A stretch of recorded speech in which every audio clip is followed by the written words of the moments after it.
छत्रपती संभाजीनगर महापालिकेची निवडणूक या दरम्यान केवळ राजकीय शक्ती प्रदर्शनापुरती मर्यादित राहिलेली नाहीये। तब्बल 10 वर्षांनंतर होत असलेल्या या निवडणुकीमध्ये सत्तेचा संघर्ष आणि नागरिकांचे अनेक प्रश्न आमने सामने उभे ठाकलेले आहेत। पाणी टंचाई, कचरा व्यवस्थापन आणि महिलांसाठी मूलभूत सुविधांचा अभाव हेच मुद्दे यंदाच्या प्रचाराच्या केंद्रस्थानी आहेत आणि या सगळ्याचा आढावा घेतलाय आमचे प्रतिनिधी सचिन जिरे यांनी। पाहूयात।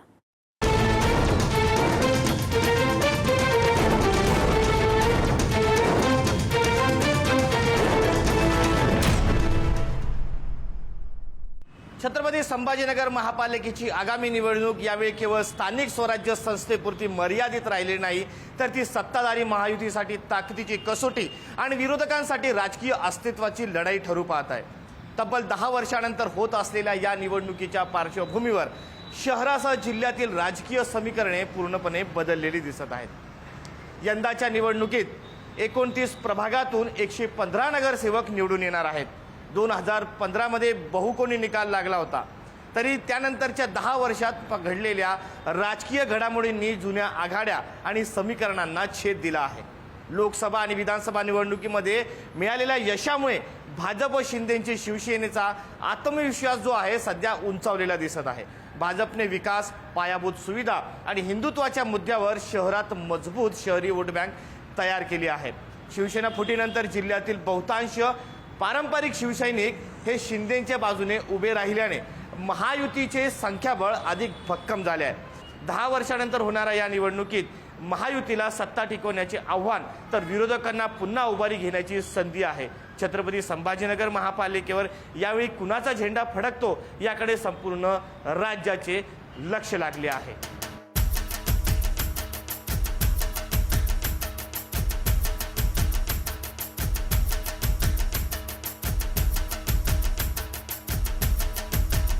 मुंबईनंतर सर्वात महत्त्वाची महापालिका शिवसेनेसाठी जी आहे ती आहे छत्रपती संभाजीनगर महापालिका। गेल्या अनेक दशकांपासून या महापालिकेवर महायुतीचं राज्य आहे आणि आपल्यासोबत बोलण्यासाठी पालकमंत्री आणि शिंदेंच्या शिवसेनेचे नेते संजय सिरसाट आहेत। कुठले कुठले मुद्दे घेऊन तुम्ही या जनतेमध्ये जाणार आहात मनपा निवडणुकीत? महानगरपालिकेची निवडणूक आता ही विकासाच्या कामावर चालणार आहे। पहिले एक वेगळा भाग होता, 88चा निवडणूक वेगळी होती, खान हवा का बाना हवा। त्यानंतरच्या निवडणुकीमध्ये संभाजीनगर की औरंगाबाद हा विषय होता। परंतु आता होणारी डेव्हलपमेंट किंवा आता जे शहर प्रगतीच्या दिशेने चाललंय त्याच्यामध्ये कॉर्पोरेशन म्हणून किंवा लोकप्रतिनिधी म्हणून तुमचा काय सहभाग आहे किंवा तुम्ही काय केलंय हे मांडण्याचा प्रयत्न आम्ही लोकांसमोर करणार आहोत। बाकी मुद्दे याला प्रायोरिटी न देता विकासाच्या मुद्द्याला कसं तर पुढे कसं घेऊन जाता येईल, आम्ही काय केलंय, काय करणार आहोत आणि त्याचा कालावधी किती आहे, याच गोष्टीवर चर्चा होणार आहे। कधीतरी पुन्हा पाण्यासाठी प्रश्न उपस्थित होणारा किंवा रस्त्यासाठी जे दरवेळेला लोकांसाठी गरजेचे आहेत ते प्रश्न किती सोडवले गेलेत, काय स्टेज आहे आणि आताचं बदललेलं शहर हे तुम्हाला कसं वाटतं, या सगळ्या अनुषंगाने आम्ही त्यांच्याकडे मतं मागायला जाणार आहोत। गेल्या 10 वर्षापासून ह्या निवडणुका प्रलंबित होत्या, 5 वर्षापासून प्रशासक राज आहे। या काळामध्ये अनेक कामं जी आहे शहरामध्ये प्रलंबित आहे। पाण्याचा प्रश्न अजूनही आहे। गेल्या जर आपण शहरांवर पाहिले अनेक भागांमध्ये 8 ते 10 दिवसाआड पाणी आजही येत आहेत। पाण्याचा प्रश्न हा आता सुटलेला आहे। आता जे पाणी येणार आहे ते तुम्हाला दररोज मिळणार आहे याची व्यवस्था आता झालेली आहे आणि याचा प्रत्येक गोष्टीचा अनुभव ह्या संभाजीनगरच्या जनतेला आहे। अनेक वादविवाद झाले, एजन्सीबद्दल वाद झाले, कोणी कमिशन खाल्लं म्हणले, कोणी टक्केवारीच्या नादात एजन्सी गेल्या, या सगळ्या गोष्टी घडल्यात हे सत्य आहे। परंतु सरकारने त्याच्यामध्ये पुढाकार घेऊन आता या योजनेसाठी 822 कोटी रुपये आता आम्ही दिले पण आहेत। हायकोर्ट स्वतः मॉनिटरिंग करतंय, दर आठवड्याला त्यांना सुद्धा आम्ही रिपोर्ट सबमिट करतोय। म्हणून आता या गोष्टीसाठी पाणी थांबलेलं नाही, तर तुम्ही परवा दिवशी पाहिलं असेल तर याची फायनल टेस्टिंग सुद्धा झालेली आहे आणि हे दाखवायसाठी नाही, तर मुळामध्ये एवढं काम झाल्याचं हे लोकांनी सुद्धा पाहिलेलं आहे। म्हणून हा प्रश्न आता निश्चित निकाली निघतोय। 1 महिन्याभरामध्ये पाणी निश्चित येतंय पण हे संभाजीनगरला नगरकरांना खात्री सुद्धा आहे।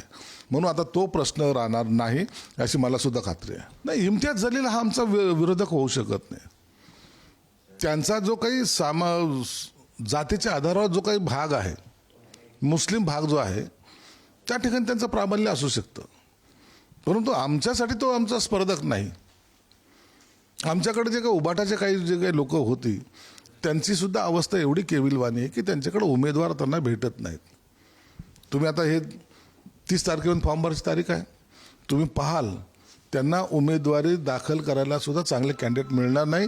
त्यांना काहीतरी लोक इकडं तिकडं धरून ते उमेदवार उभे करावं लागणार आहे. त्यांच्याबरोबर युती करायला कोणी तयार नाहीत. काँग्रेसवाले तर बिलकुल त्यांच्याशी बोलत नाहीत. शरद पवारचे लोक कुठं आहेत माहीत नाहीत. कुणाशी बोलणार ते? इथं काही अंशी थोडी बहुत जी काही मनसे त्या मनसेला ते लोक विचारत नाहीत.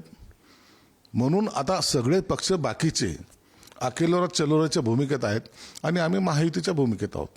शेवटचा प्रश्न असा आहे की महायुती म्हणून तुम्ही लढणार आहे, जवळपास निश्चित झालेला आहे तुम्ही आणि भाजप. तर येत्या निवडणुकीमध्ये तुम्हाला कितपत यश मिळेल आणि किती नगरसेवक तुमचे निवडून येईल अशी तुमची सर्वे आहे किंवा तुमची माहिती आहे?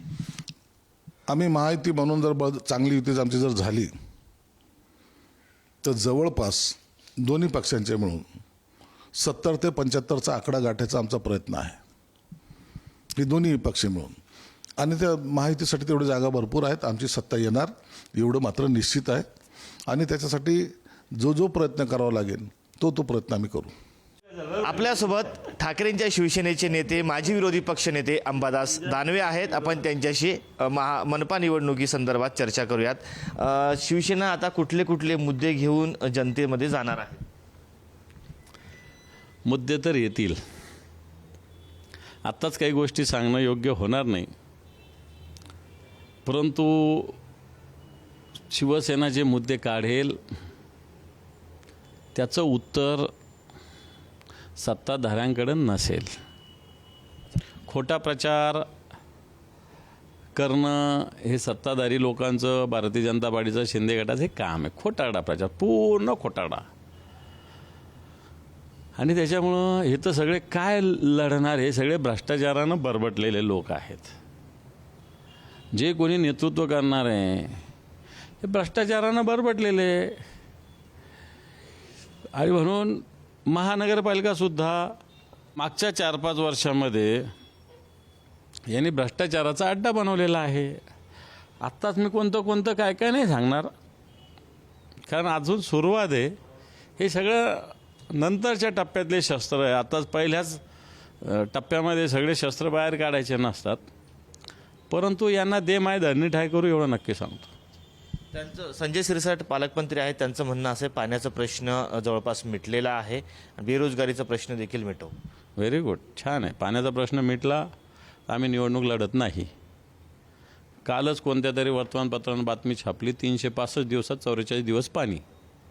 365 गुणिले भागिले 44 लावा, किती दिवसाआड पाणी मिळतं.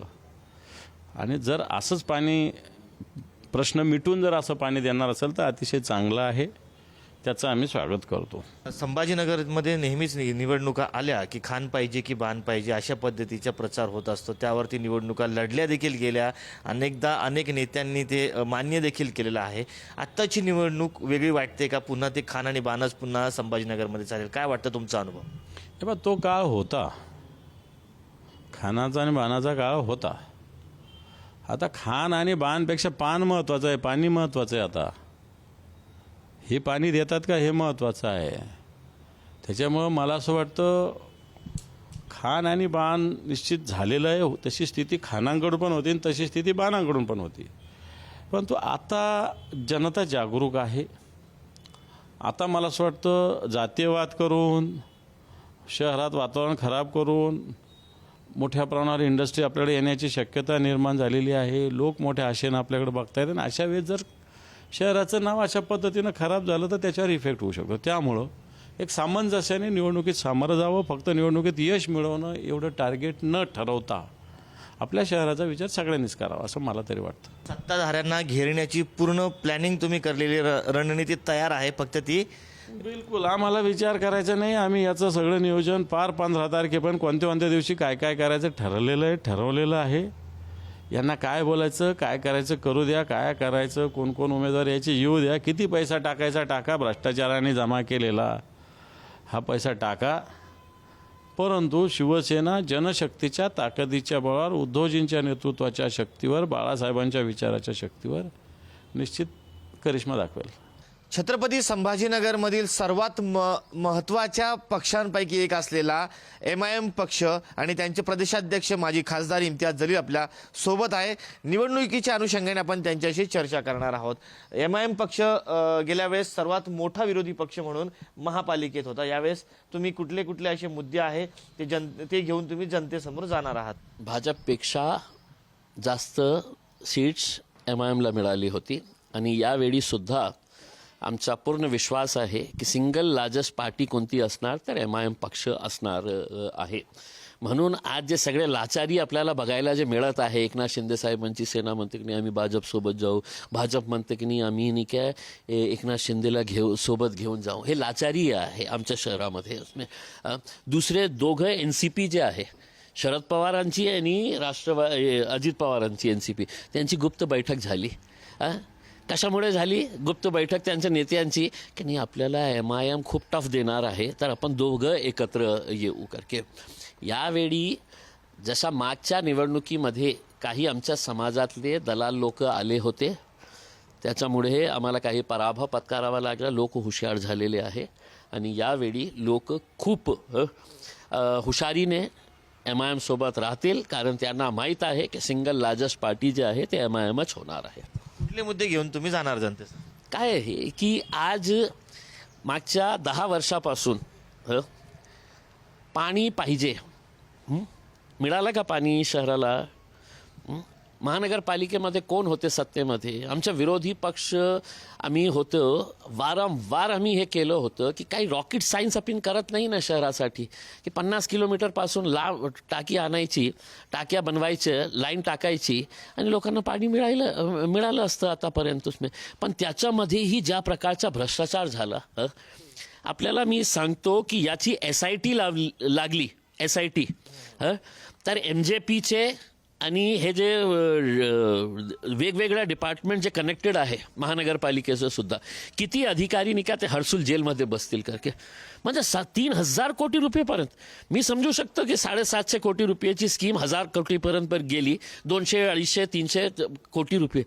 पण 5 टाइम्स म्हणजे एस्केलेशन. याच्यामध्ये जे भ्रष्टाचार झाले, कारण त्यांना लोकांना पाणी नाही द्यायचं. त्या काळात हा भ्रष्टाचार खिशात पैसे किती येत आहे हे सगळं. नाहीतर मी चॅलेंज करतो ना, मी अतुल सावे, भारतीय जनता पार्टी, संजय सिरसाट साहेब, आदर्शवादी आमचे पालकमंत्री, कराड साहेब, भुमरे साहेब यांना, तुम्हाला हे गोष्ट पटत नसेल तर तुम्ही मागणी करणार का की MJPचा जे कारभार सुरू आहे पाण्याच्या बाबतीत, जे एस्केलेशन 3,000 कोटी रुपयेपर्यंत त्याच्यापेक्षा जास्त झालेलं आहे, त्याच्यामध्ये एक SIT स्थापित करण्याची मागणी करणार का? नाही केलं तर मी पूर्ण जबाबदारीने सांगणार हे लोकांनीही पैसे खाल्लेले आहेत. तुम्ही म्हणतात की प्रश्न आहे तसाच आहे, मात्र पालकमंत्री म्हणतात की पाण्याचा प्रश्न सुटलाय. कुठे मिळालं? त्यांच्या घरी येत असेल, त्यांचं तर सगळं इलिगल लाईन टाकले असेल. कारण सगळं इलिगॅलिटीज जे आहे तेच करतं ना. तर एक इलिगल लाईन टाकली असली कुठेतरी, पाण्याची टाकी त्यांच्या घरामध्ये बसवली असते. सामान्य लोकांना किंवा सामान्य त्यांच्या पक्षातल्या शिवसेनेच्या महिलांना जाऊन विचारा की तुमच्या घरी आता पाणी मिळत आहे का? त्यांनी उत्तर दिलं तर मी क्षमा मागेल. आतापर्यंत संभाजीनगरची निवडणुका तुम्ही पाहिलेल्या आहेत. खाणं पाहिजे की बांध पाहिजे या विषयावरती अनेक निवडणुका आजपर्यंत गेल्या. या निवडणुकीमध्ये काही बदल वाटतंय तुम्हाला का पुन्हा तोच विषय? संपतील लोक, त्यांना हाणतील लोक आणि हाणायला पाहिजे. लोकांनी थेट त्यांना नाही का स्टेजवरून खिचायला पाहिजे उसके अंदर आणि त्यांना हाणायला पाहिजे की आता बस झालं, पाणी दे, हे कचरा साफ कर माझ्या घराच्या समोरच्या, चांगला हॉस्पिटल दे, चांगला रोड तयार कर. हे आता पुन्हा खान लोक पण हुशार झालेले आहे ना. तुम्ही काय हे की त्यांना वेळ बनवून याने 1 वर्ष सत्तेचा मजा घेतलेला आहे, तर पण लोक म्हणजे तुम्हाला रस्त्यावर ठोकून काढणार तुम्हाला असं बोललं तर. अहो भरपूर समस्या आहे, पण लीडर लोक खाऊन बसते त्याला काय कारण सांगा. बजेट आलेलं लीडर लोकांना द्यायला पाहिजे ना, ते स्वतःच घरात नेतात बजेट. खूप सुधारणा करण्यासारखे पण करत नाही. यांना काय करायचं, यांना बाहेरच्या देशात पाठवायला पाहिजे सगळ्या मंत्र्याला. हे अजितदादा एवढा मोठा भ्रष्टाचार केला, काय केला कोसून राहिनं. नाही गेला. सगळे खाणारे लोक काय काय प्रतिक्रिया द्यायची तुम्हाला? पाण्याचा प्रश्न भरपूर आहे. आम्ही तर बीड बायपासला राहतो, त्याच्यामुळे आम्हाला तर खूपच म्हणजे 2-3 वर्ष झाले पाण्याच्या याच्यातूनच जावं लागतं आहे. अजिबातच पाणी नाही. अपेक्षा तर खूप असतात पण होत नाहीत ना, पूर्ण होतच नाहीत. कारण की पब्लिकच्या डिमांड ज्या असतात त्या पूर्ण करतच नाहीत ते लोक. काय औरंगाबादची मागची प्रगतीमध्ये आणि आताच्या प्रगतीमध्ये जमीन आसमानचा फरक आहे.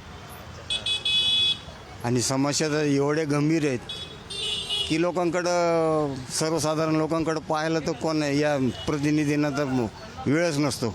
नुसतं निवडणुकीपुरतं यायचं, भीक मागायचं, आम्हाला वोट टाका, संपलं त्यांची कारकीर्द. पुन्हा नंतर कामगिरी तुमच्याकडं काम घेऊन गेलं तरी फुकट तरी विचारणार नाही तुम्हाला. अरे नाही येतो 8 दिवस 10 दिवस म्हणजे 1 दिवस पाणी, नाही तर 1-2 तास बस. रात्री 3ला कधी बी उघडतं, कधी बी 4 वाजता उघडतं. त्याचे काही लिमिटेड नाही ना.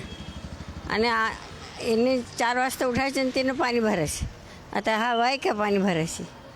काय सांगायचं मेंबर लोक. आणि आमची गली खोदून ठेवलेली आहे, असं मोठे खड्डे, त्याचे ते नाही. 8 दिवसात पाणी येतं. 8 दिवस म्हणजे काय झालं तरी कितीच साठवणार माणूस. मग ते वारोचं वापरा म्हणजे त्यांचा धंदा वाढेल, असं आहे ना ते. 1 वर्षापासून आमचे खराब पाणी येत आहे. इतकं म्हणजे तसं संडासचं पाणी पिलं. 2 वर्षांपासून पाणीच पित नाही आम्ही त्या नळाचं. 8 दिवसाला पाणी येतं पण पाणी ते सुद्धा घाण येतं. आम्ही जारचं पाणी भरतोय, जारचं पाणी पितो वर्षभरापासून. 10 वेळेस कंप्लेंट केल्या तरी महानगरपालिकेने त्याची काही आमची दक्षता घेतलेली नाही. ड्रेनेजचं वगैरे काही काही ठिकाणी प्रॉब्लेम आहे, म्हणजे सातारा वगैरे परिसर. आणि रोडचं जर म्हणाल तुम्ही तर काही रोड चांगले आहे आणि काही ठिकाणी गड्डे गुड्डे आहेच बऱ्याच ठिकाणी. आणि काय आहे बरं का, ज्या ठिकाणी नळाचं कनेक्शन घेतलं लोक खोदून ठेवतात बरं का. एक तर खोदू द्यायला नको आणि त्याच्यानंतर खोदल्यानंतर त्यांनी सिमेंट वगैरे टाकून व्यवस्थितशीर लावायला पाहिजे. तर याच्याकडे कोणाचंच लक्ष नाही. पाणी बी नाही येत. पाणी 10 दिवसाला 15 दिवसाला पाणी कुठं रोज येतं. 3 रोजी पाणी देतो म्हणते, आम्ही देत पण नाही. रोज कचरा उचलतात का? हां मग कचरा रोज टाकतो. उचलतात का? हां येत्यांना पण कचरा उचलाल्यात आमच्या गल्लीत. पाणी वेळेवर आम्हाला पाहिजे. म्हणजे कसं एक कमी कमी 4 दिवसाला जरी पाणी सोडलं तर खूप होतं ना. 11 दिवस 12-15 दिवस म्हणल्यानंतर पाण्यासाठी 1 दिवस पूर्ण द्यावा लागतो आम्हाला. त्याचे कामं सोडून बसावं लागतं. कामं सोडून बसावं लागतं. खरंच आहे, हे मात्र खरं आहे. काम करणारी आणि वॉशरूमसाठी तर महिलांसाठी पाहिजे. त्यासाठी मी पण म्हणते, कारण कसं लेडीजसाठी तेवढं करावं एवढं सरकारने.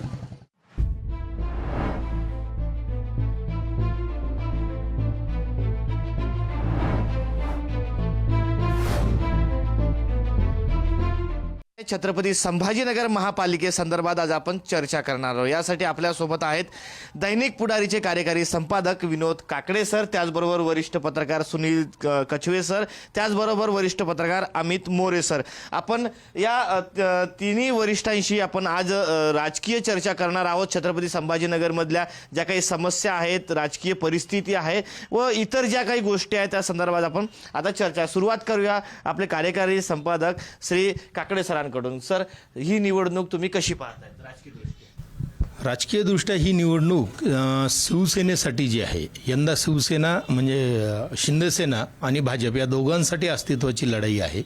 उबाठाची अवस्था आपण पाहतात. संभाजीनगरमध्ये आज उबाठाची अवस्था इतकी बिकट झालेली आहे की त्यांच्याकडे त्यांना उमेदवार मिळणंही फार अवघड होऊन बसलेलं आहे. शिवसेना आणि भाजपकडे जे आहे, इच्छुकांची जर गर्दी बघितली तर भाजपकडे जवळपास 1000च्या आसपास इच्छुक आहेत आणि शिंदेसेनेकडेही तितकेच जवळपास 900-950 इच्छुकांनी फॉर्म भरलेले आहेत. उबाठाकडे मात्र तितकासा असा ओघ दिसत नाही. राष्ट्रवादी काँग्रेस आणि काँग्रेसची अवस्था प्रचंड बिकट आहे इथे, दोन्ही राष्ट्रवादीची आणि काँग्रेसची. MIM जो आहे, मुस्लिम बहुल भाग, आता संभाजीनगर दोन ह्याच्यात तसं पाहिलं तर विभागलं जातं, एक हिंदू बहुल भाग आणि मुस्लिम बहुल भाग. गेल्या निवडणुकीतही MIMचे जे आहेत, मुस्लिम बहुल भाग जो होता त्यात जवळपास 24 MIMचे नगरसेवक निवडून आले होते. दुसऱ्या क्रमांकाचा MIM हा पक्ष ठरला होता. भाजपपेक्षाही MIMच्या जास्त जागा होत्या. या निवडणुकीतही मुस्लिम बहुल भागात जर आपण बघितलं तर मुस्लिम बहुल भागात MIMचा जो प्रभाव आहे तो तसाच कायम आहे. इथे जर आता भाजप आणि शिवसेना या दोघांची जर युती झाली तर यांना ही युती त्यांच्यासाठी फायदेशीर ठरेल. परंतु उबाटाला जो आहे, उबाटाला साथीदारच चांगला कोणी नाही आहे. त्यामुळे या निवडणुकीत उबाटाची अवस्था थोडीशी दयनीय आपल्याला दिसून येईल. खरं पाहता यावेळेसचे राजकीय समीकरणं सगळी बदललेली आहेत. जसं काकडे सरांनी सांगितलं की मागील 30 वर्षापासून महानगरपालिकेमध्ये शिवसेना आणि भाजप युतीची सत्ता होती आणि मध्यंतरी 2015 साली इथे MIMची एंट्री झाली आणि MIM अनाहूतपणे अचानकपणे एकदम दुसऱ्या क्रमांकाचा पक्ष बनला. तर यावेळीही आता मुस्लिम बहुल भागामध्ये MIMचं प्रस्थ दिसतं, तर हिंदू बहुल भागामध्ये भाजप आणि त्यासोबतच आता नव्याने पुढे आलेला शिंदे यांचा शिवसेना हा पक्ष, या दोन पक्षांचं प्राबल्य दिसतं. तर त्या तुलनेत शिवसेना ठाकरेंची जी आहे ती इथे कुठेतरी कमकुवत झाल्याची दिसते. मागील निवडणुकीमध्ये जर आपण विचार केला तर शिवसेनेचे इथे 29 नगरसेवक होते, परंतु आज घडीला त्यातील 20 नगरसेवक हे शिंदेंच्या सेनेमध्ये दाखल झालेले आहेत. आता ठाकरेंकडे केवळ 9 माजी नगरसेवक आहेत आणि त्यातले पण काही नगरसेवक हे शिंदेंच्या सेनेच्या संपर्कात असल्याची आणि त्यांचा येत्या काही दिवसात प्रवेश होणार असल्याची एक चर्चा आहे. भाजप आणि शिवसेना यांची युती किती प्रमाणात होते, म्हणजे युतीवर त्यांच्या अवलंबून आहे सर्व काही. आणि ठाकरे गटाकडे आता ह्यावेळेस अस्तित्वाची लढाई ठाकरे गटाची ती म्हणजे अशी की गेले 20 वर्ष महापौरपद हे ठाकरे सेनेकडे राहिलेले आहे आणि यावेळेस त्यांना ते पदही मिळतं की नाही अशी परिस्थिती, कारण की त्यांच्याकडे ह्यावेळेस नगरसेवक पदासाठीच उमेदवार नाहीत. कॅमेरा पर्सन अमोल वाघुलेसह मी सचिन जिरे, पुढारी न्यूज, छत्रपती संभाजीनगर.